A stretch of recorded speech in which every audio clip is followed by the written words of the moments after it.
Dominique, tu vas nous présenter tes pinceaux. Oui. C'est super important. Alors, c'est pas ces pinceaux.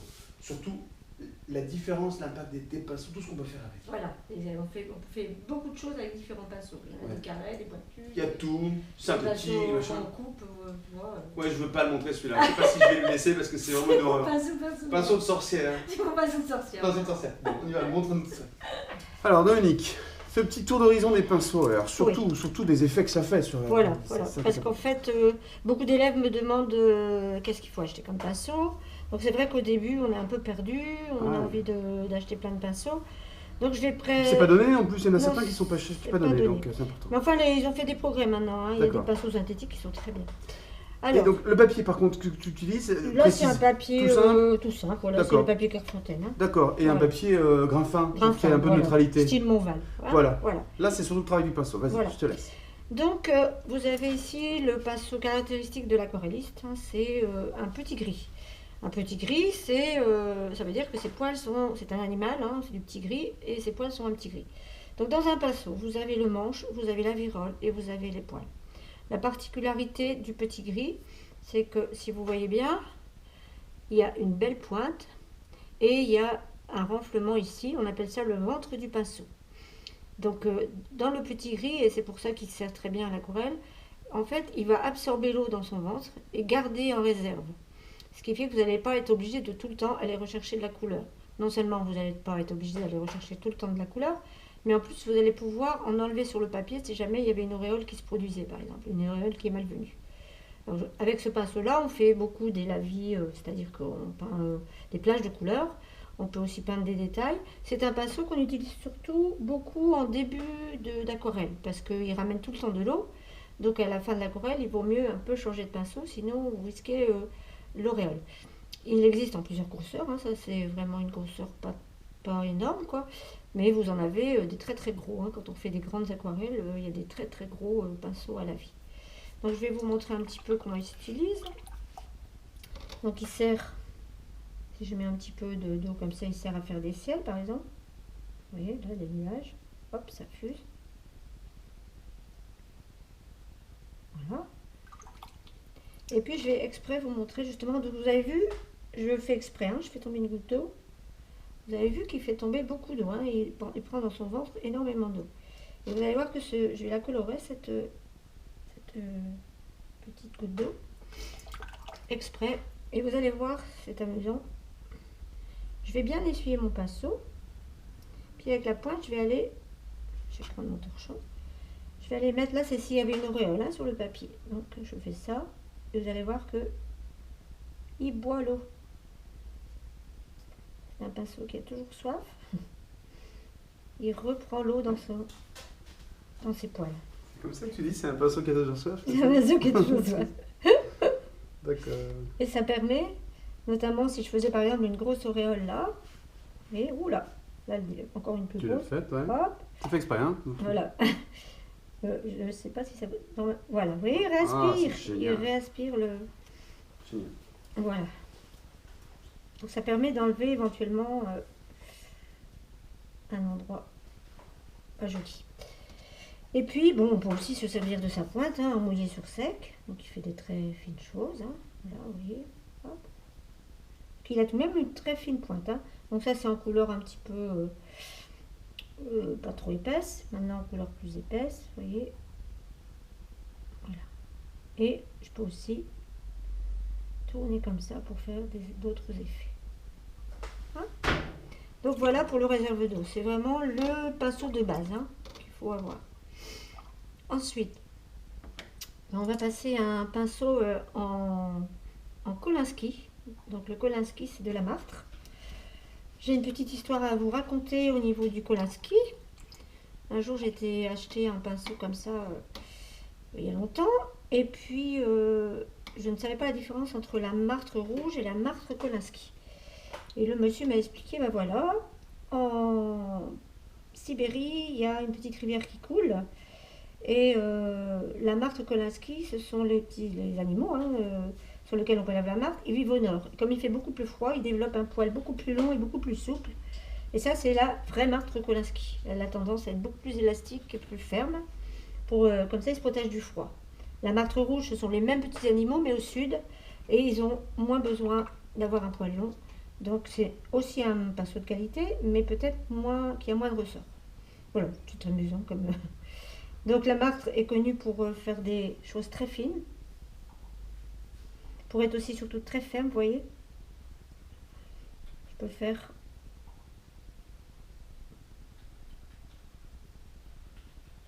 de très jolies choses avec...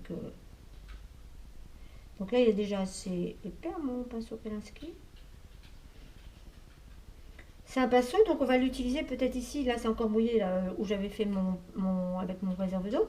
Si je mets de la couleur, vous voyez, si je vais faire la comparaison. Je mets de la couleur avec le pinceau Kolinsky et je mets de la couleur avec le réserve d'eau. Vous allez voir que ça ne va pas faire du tout le même. Le réserve d'eau, vous voyez comme l'eau, comme il reste encore beaucoup d'eau, alors que là, je contrôle mieux. C'est pour ça que plus on avance dans l'aquarelle, mieux, plus il faut prendre un pinceau plutôt soit en Kolinsky, soit en synthétique pour que ça ne fasse pas cet effet-là. Hein. Il a aussi une petite réserve, mais beaucoup moins. Beaucoup moins, vous voyez, ça remonte un peu, mais beaucoup moins tout de même.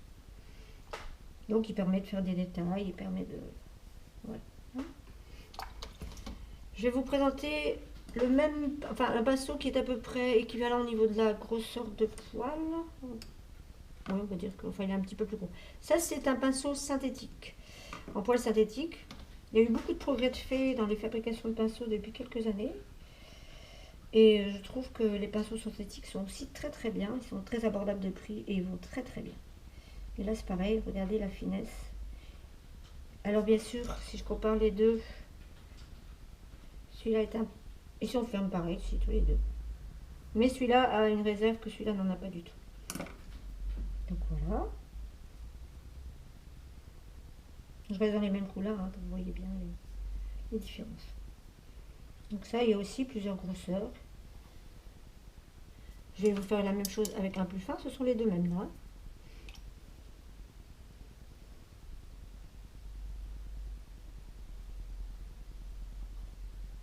Voilà. Ils vont aller très bien aussi, celui-là va aller très bien par exemple pour eux. Si je veux faire, vous voyez par exemple dans le bleu qui est là, si je veux faire un petit peu d'ouverture de... Regardez, vous voyez, tout de suite, il y a des petits blancs qui s'ouvrent et ça fait comme de la neige qui tombe. Ça, je le fais avec un pinceau synthétique parce que son avantage, c'est qu'il ne prend pas trop d'eau. Il prend beaucoup moins d'eau que le Kolinsky. Donc, il ne faut pas que j'ai trop d'eau pour faire ça, sinon ça va me faire une grosse auréole. Là, je peux contrôler. Vous voyez, ça me fait tout des petites... comme une pluie qui tombe. Donc, celui-là, il va très bien pour faire plein de petits effets. Voilà. Je vais tout de suite déposer quelque chose pour vous montrer ce que fait un autre pinceau, mais pour ça, il faut que je fasse une plage de couleur avant. Assez épaisse. Je vous montrerai après quelque chose. Et pour ça, il faut que ça soit en humidité mate. Faire couler un petit peu.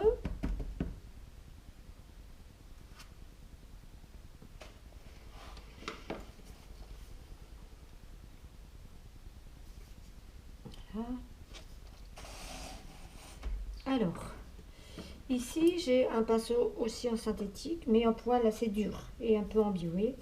Donc ce pinceau là, il va me servir à vraiment à enlever des blancs.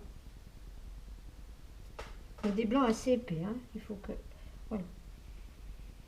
Et ce qui est bien, c'est qu'avec le fait qu'il a la pointe là, j'enlève des blancs.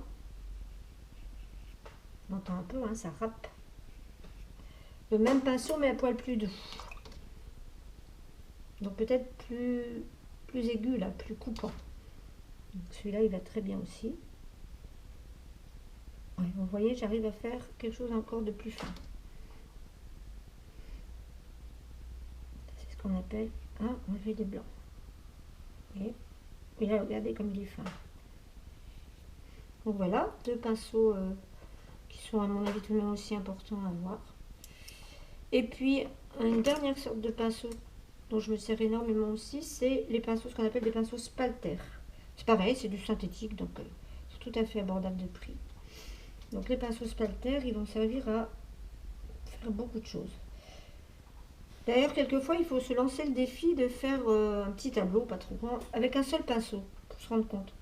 Faire tout du début jusqu'à la fin avec un seul pinceau. C'est une bonne expérience à faire. Parce que vous allez voir que si vous vous obligez à faire un tableau entier avec un spalter, vous allez être obligé de faire des choses beaucoup plus graphiques.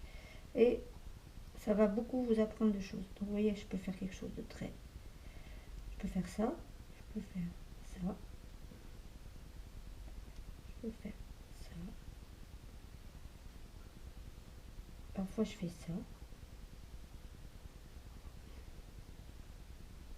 Si j'y vais tout doucement, ça me fait un trait beaucoup plus fin. Je vais prendre une autre couleur. Un petit peu d'orange de Chine.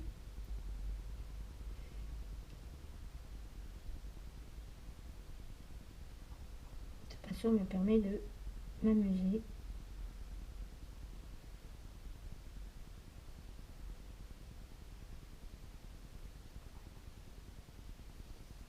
Et vous voyez aussi, c'est lui souvent qui me sert à faire les effets de mer quand le papier est un petit peu granuleux. Je passe par une couleur épaisse. Il vaut mieux prendre du bleu pour la mer.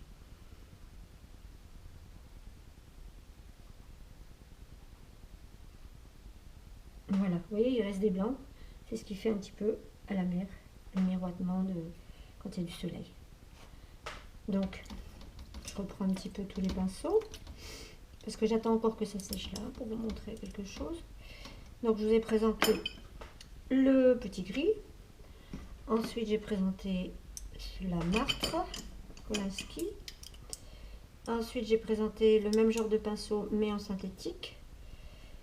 Les deux petits spalters en biais, un plus fin synthétique aussi, oui, pardon. Chaque fois, il y a à peu près deux tailles, hein, les deux pinceaux un petit peu en biais, spalter mais en biais. Et puis mon dernier spalter droit. Hein. Donc voilà un petit peu, vous voyez, ça fait 1, 2, 3, 4, 5, 6, 7 pinceaux. En sachant que les synthétiques sont vraiment tout à fait abordables.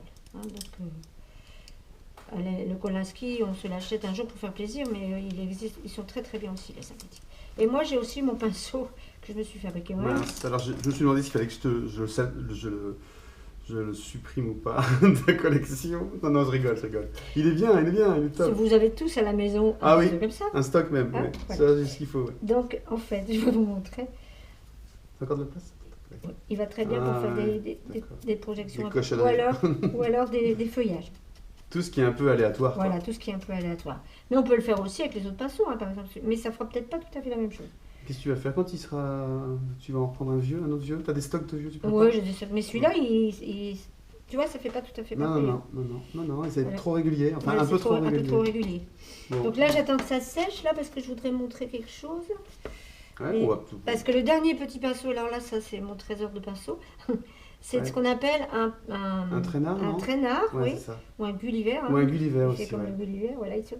En fait, ce petit Gulliver, vous avez vu les éclaboussures comme c'est joli, là? Ouais. Ce petit Gulliver, il va me servir à... Ça se voit pas encore fort. À lever des très fines... Si, ça vient. On les voit. On peut faire aussi un petit peu d'éclaboussure, mais... Voilà, ça c'est à la fin du cycle de l'eau, hein, mais... Tu vois, c'est pas encore sec, il faut que j'attende.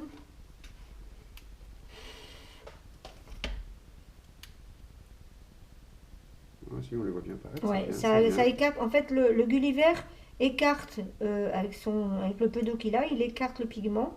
Et il reste des petites routes, là, comme ça. Et on s'en sert à la fin de... Et on peut aussi faire des choses très fines. Pigment, quand même. Voilà, quand vous voulez faire beau, aussi des branches, des branchages, hein, aussi. Ça, c'est important. C'est avec ça que je les fais. Hein. Ou du poil d'animaux. Voilà, ou du poil d'animaux, ou des branchages. Là, par exemple, on sert beaucoup pour les branchages. Voilà tous les effets possibles. Très bien, super, c'est bon. Avec ça passe. Bon, puis celui-là. Allez, rajoute-le quand même. Ok, super, merci beaucoup. Voilà le chef-d'œuvre de Dominique. Voilà, Dominique Darras vient de rejoindre la plateforme. C'est beau ce qu'elle fait quand même. Hein. C'est magnifique. Enfin, surtout, c'était intéressant, tu nous as montré tout ce qu'on pouvait faire avec les pinceaux. Et avec plein. Alors, elle en a beaucoup plus, ces pinceaux. C'est quoi, ils sont plein de pinceaux. pouvez démarrer avec moins. C'est surtout par type de pinceau. Oui, exactement. Ça dépend. Faut pas en acheter. Non, surtout pour démarrer. Ouais, on dit toujours ça. Je pense que ça va rentrer. Oui, sinon après on est paumé, on dépense des sous pour rien, on sait pas où est-ce qu'on a mis le bon argent, le truc. Voilà, il faut avoir des envies et des besoins, et au fur et à mesure des besoins, vous allez vous occuper. Il y a une base, et puis c'est tout. Et puis surtout, vous gardez ça dans le poche. Surtout, vous prenez. Le chef-d'œuvre, celui-là, je le garde, j'essaie de lui piquer. C'est le pinceau de l'aquarelliste, quoi. Laissez oublier le petit gris, la marque, oubliez tout ça. Vous prenez un vrai spalter bien dégoûtant, bien dégueulasse. Et puis vous lui arrachez les poils. Et vous lui arrachez les poils pour faire ce qu'elle fait avec, c'est quand même magique. En même temps, ça vous fait passer vos nerfs. Voilà. Bon exercice à vous, prenez du plaisir, comme elle allait vous le dire. Et puis, très bien. Allez, bon aquarelle.